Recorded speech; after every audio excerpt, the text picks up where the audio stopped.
So I'm playing a live set on Wednesday in Glasgow at a place called Bloc, and I've spent most of this weekend preparing and rehearsing my live set, and I thought it could be interesting to share some of the techniques that I'm using to help keep quite simple ideas engaging, and talk through the patching and thought process involved in that. So you actually join me here in a transitional stage. I'm moving from track 1 into track 2, and the first track, the track I'm opening with, is going to be the same track that I used for my last live set. I'll put a link to that here, but I'm moving into a different track than I did that time, and there are some interesting patch ideas, so let's take a look at those. But first of all, let's explain what's going on. The SP404, I'm using the DJ effects looper to freeze the audio. Let's fade this out. And that creates this nice deep drone. And I'm kind of doing a similar thing on the Eurorack. I'm using the data bender, the freeze option, and the bit crush. Let's take the bit crush off.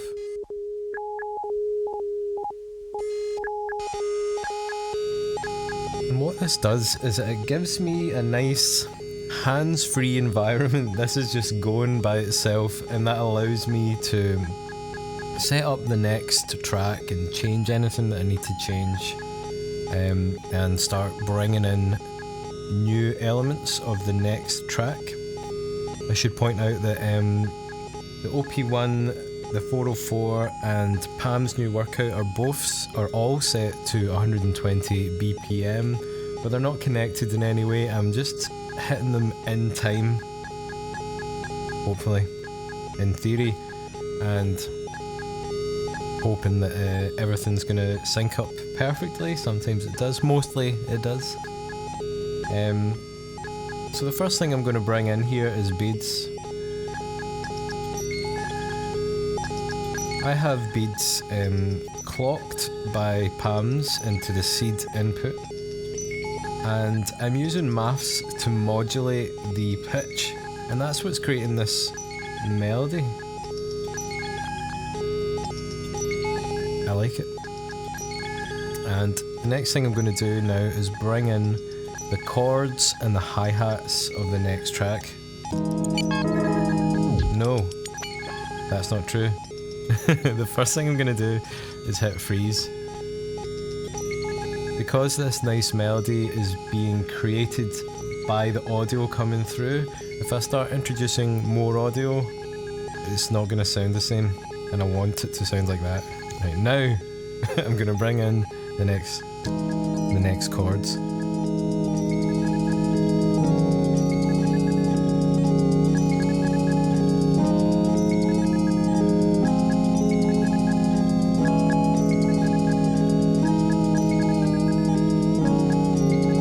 Wobble from the effects aid.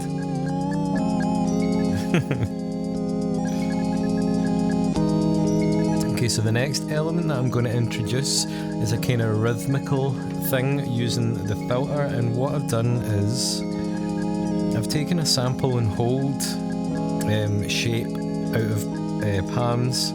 I've put it into maths so I can just attenuate it. And then I'm bringing it over to the dual dagger, which is a stereo filter, and I'm modulating the cutoff. So if I bring the cutoff down,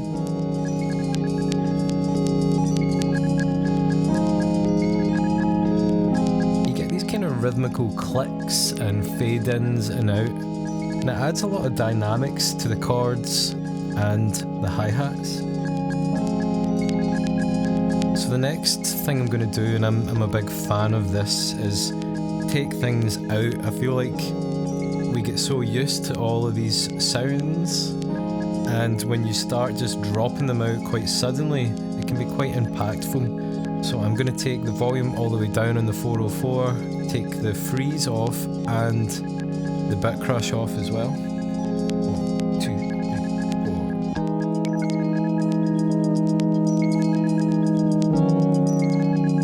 And now we're fully transitioned into this next track. I have some chords, some drums I'm going to bring in, and also a kind of bass line. Let's do that now.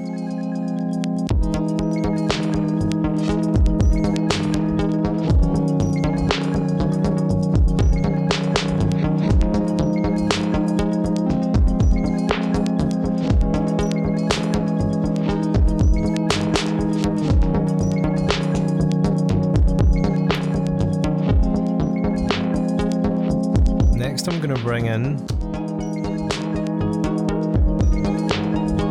an arpeggio, just adding layers on top.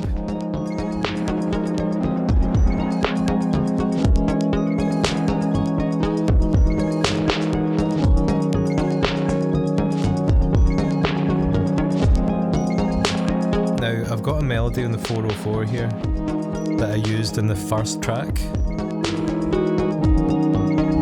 Really into the concept of having overlapping parts, having like a theme that runs through the compositions.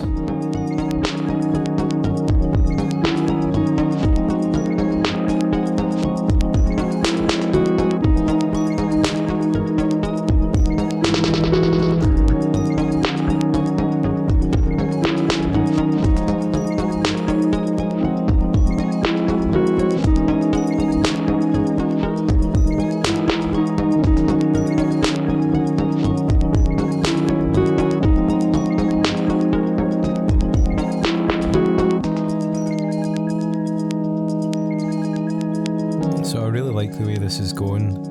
I want to add something to make it more interesting as I move towards another track, but we're not done with this track yet. So my idea was I'm going to bring in some bit crush here, some not subtle bit crush at all, and I'm going to bring the filter down to get more of that kind of sample and hold rhythm. Also going to bring the resonance up. It reacts to the resonance really well, especially with the bit crush.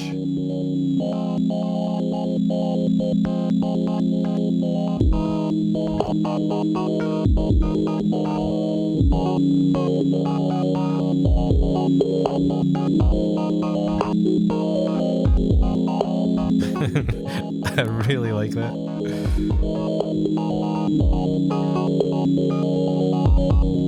I've totally transformed the exact same drum beats in the same chord, and now when I play the melody on here, it seems to breathe a lot more.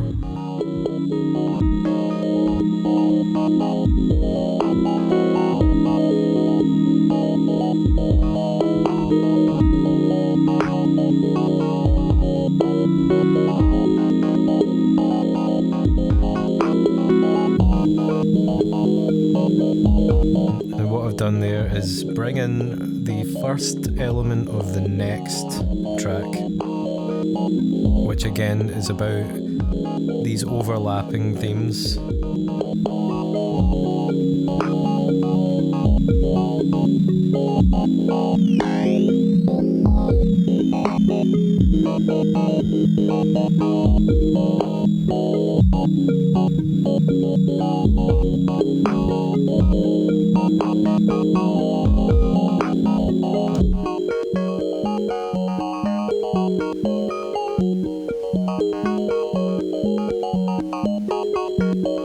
And now that I've taken the drums out,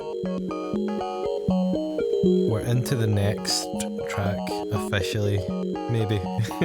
And what's going on here is I've got this little sequence on the 404, and on the OP1 we still have this arpeggio going, so that is the remaining factor, the remaining part of the previous track. And it sounds really nice with this kind of filter modulation going, especially as I fade out the bit crush.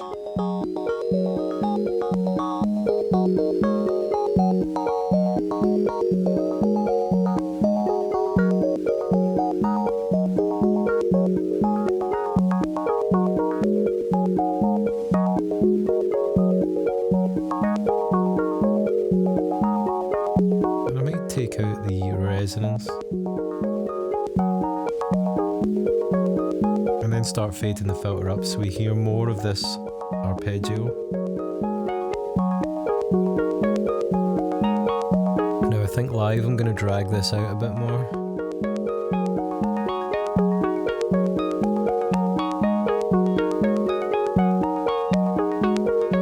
Oh, let's bring the delay in, come on.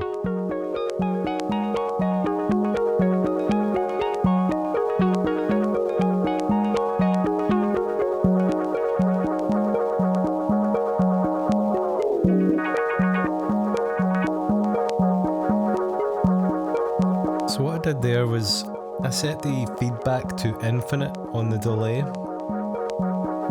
and then actually I froze that signal.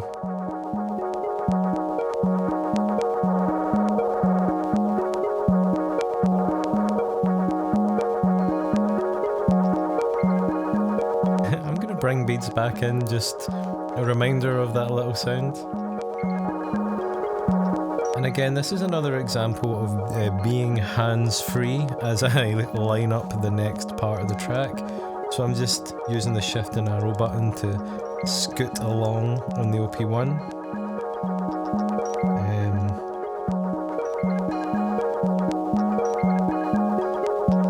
So this is kind of ready to go. And what tracks do I want active here? 1 is drums, 2 off, 3 off, 4 off for now, yeah. And I could spend some time messing about with this, bringing in reverb. Maybe even bringing the filter right up actually.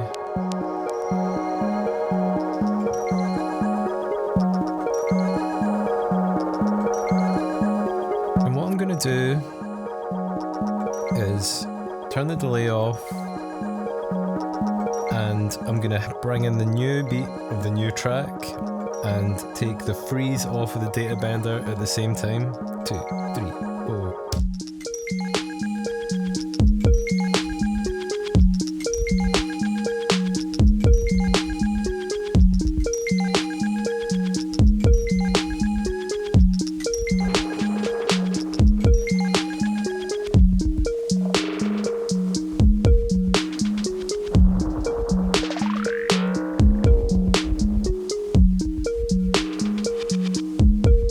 Fully into the third track of my set.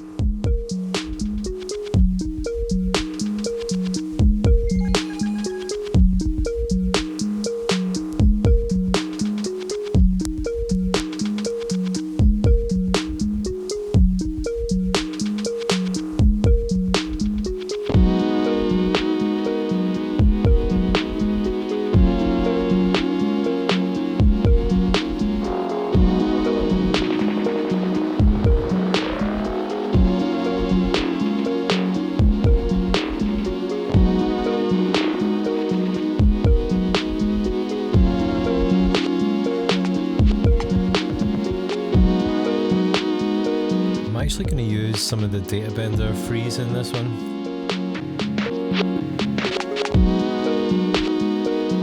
Maybe it's better with the pitch down.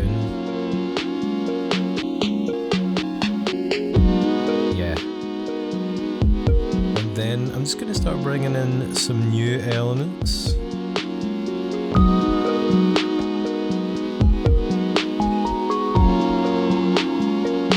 If you're interested about how this set is going to go, I recommend either coming along on Wednesday night, if that's an option, or I'm hoping there'll be a video. I'm going to attempt to film and record this set. If this has been a helpful or enjoyable video for you, please let me know.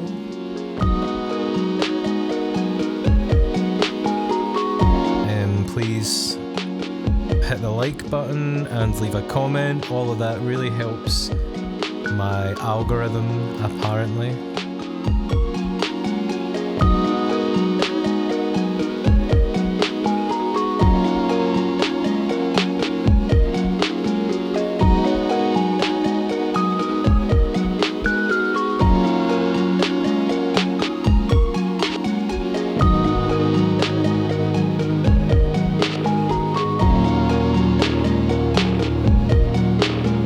catch you all next time.